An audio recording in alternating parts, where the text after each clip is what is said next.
Hi everyone, welcome to Random Talks with Bosun. My name is Bosun Bankole, and if it's your first time here, thank you for joining me. It's a pleasure to have you on my channel. On this channel, I talk about job search strategies, work-related issues, resume writing, interviewing skills, and all those interesting stuff between finding a job and having a great work life. If those are the kind of topics you're interested in, don't forget to like and subscribe to my channel. And for all the returning subscribers, thank you. It's always a pleasure to have you, and I'm excited to have you join me here again. Today I will be talking about a topic that I've called how to evaluate your job search strategy. It's basically, how do you know if what you're doing in your job search process is working for you, and what can you change along the line, right? So job search strategy should not be the same for everybody, because of course our background is different, our experience is different, and of course what we experience in the job search process is automatically different as well.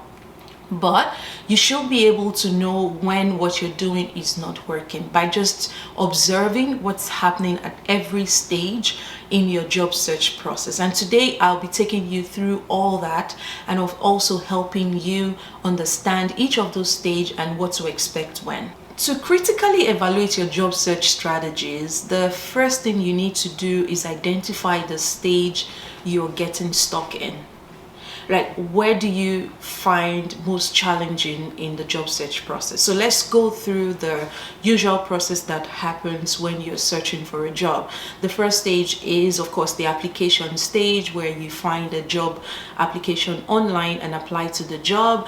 The second stage is the first screening. That's when the phone screen happens from a recruiter, or possibly maybe an automated video request for you to complete a set of interview questions. That's just the first screening to know who's qualified for the job amongst all of the applicants. Then after that first screening, you have the interview stage, and the interview stage could run from between 2 to 5 stages depending on the level you're applying to and depending on the type of job it is, right? And after the interview stage, the other stage I like to focus on is the final interview stage, which usually graduates into a job offer. That's when a final conclusion is made on what candidate is best for the position amongst all other candidates that interviewed for that position. Now, as someone searching for a job, you need to identify where you're having the biggest challenge. So here's how it happens. For example, if you're actively searching for positions and you're actively applying to positions and you're not getting any feedback, like nobody's responding to your applications, you keep getting the sorry email and nothing is happening, it tells you you're either applying to positions you're not qualified for, or you're applying to positions that you do not have the skill set for, or you just cannot compete. It means your resumes that you're submitting for that position is not competing amongst all other candidates. If you're stuck there, what you need to fix is your resume. And I have a short story about a friend of mine some time ago who was applying to a lot of positions as well, but was not translating into a video screen or a phone call from a recruiter. Like, nothing was happening after application. And then she had a great resume because we worked hard on putting that resume together, and we were trying to see what's happening, what do we tweak, what can we change. And we changed her address. At that time, it was pre-COVID, location was very important in the job search process, and then we just said, take out the address from your resume. And just that change, I mean, it turned around the whole thing for her. She started getting traffic. For her situation, the challenge was the location. So you need to find out what is wrong. I have a rule of thumb for that first stage, and the rule of thumb is, if you're putting in a lot of time into searching for a job, for example, if you apply to 20 positions, you should at least get 2 people reach back to you if everything is all right.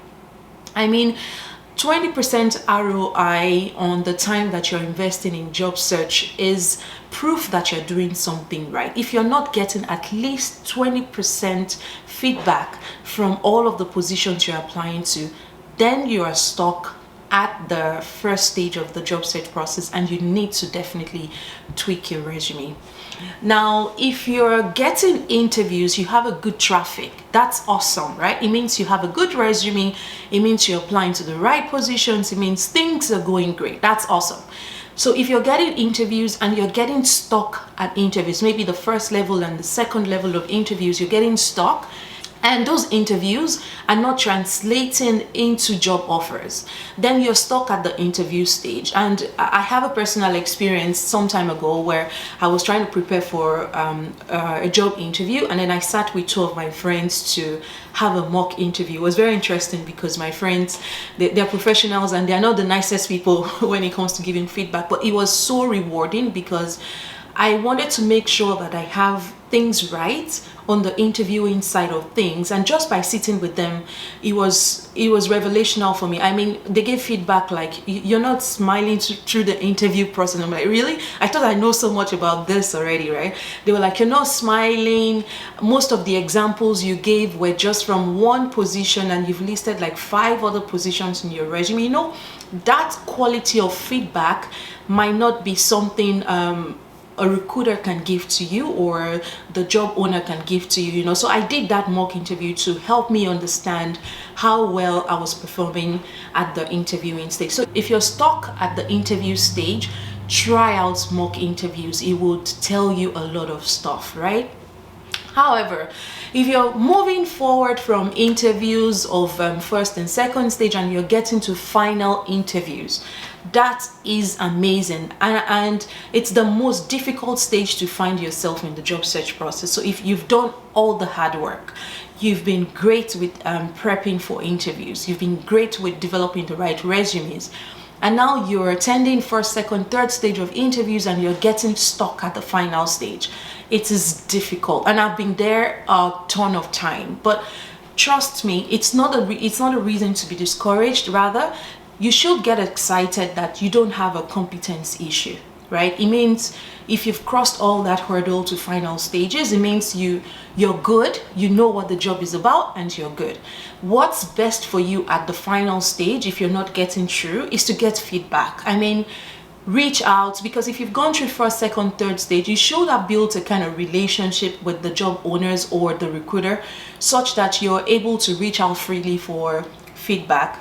And feedback is the only thing that could help you, because the reasons why you don't get selected may not be very strong reasons. I mean, have been at final stages for like 3 or 4 positions, and the feedback is usually not because you're not competent for the job. It's probably because the person that was selected had a slight edge with one skill. If you know that, you can get better at that skill, right? And don't get discouraged. It's really, that's my word, because it's a hard nut to crack. If you've spent time interviewing for positions, you get to the final stage, and just when you think you're there, you get the email saying, sorry, not this time. So don't get discouraged. Get encouraged about all the feedback that you get. Apply that feedback into developing yourself, growing your skills, and becoming better at your craft, right? Every interview you attend is an opportunity to know yourself better and to understand how to better sell yourself. I mean, sell your experience and your skills. Every interview helps you get better at that skill. So until you get the right job and that offer, there's no giving up. I hope these tips are helpful. I hope it helps you to see why you possibly are getting stuck at whatever stage and what you can do to get better. And I would love to hear back from you. Leave me a comment, ask me a question. I'll be happy to talk through whatever stage you're in with you. Just reach out and I'll be happy to share the thoughts that I have. That's all I have to share today. You don't want to miss my next episode. I'll be sharing about how I got my first job in Canada, what I did to get the job, and how that went for me. Don't forget to like and don't forget to subscribe to my channel. See you again next time. Bye.